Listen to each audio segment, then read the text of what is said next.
По цела држава има само 183 амбулантни возила со просечна старост од 11 години. Од тие 30 се во Скопје, додека Охрид и Битола имаат по 12. Следат Велес и Куманово, каде што има по 8 амбулантни возила. Двете најстари имаат по 31 година, а најупотребуваното има поминато дури 1.360.000 километри. Најновите и најскапите од околу 150.000 евра ги поседува клиниката за детски болести од Скопје. Повеќето се добие некако донација, покажува новата база на податоци објавена од Центарот за граѓански комуникации. Дел од возилата беа пренаменети од Министерството за земјоделство. За споредба, министерствата и општините имаат на располагање 2645 патнички возила, што значи дека на секое 15-то патничко возило доаѓа по едно амбулантно возило.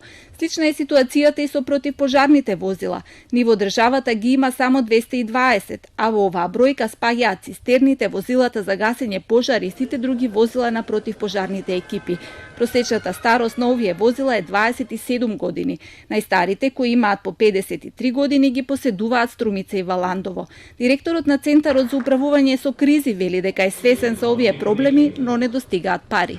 Ја не сум задоволен од ситуацијата, ама ние сме земја со ограничени ресурси и мислам дека со моје инсистирање и со разговор со премиерот пред малку треба малку повеќе да се дискутира на владата за поголема материјална и финансиска поддршка за Центарот за управување со кризи, како и за другите чинители на системот.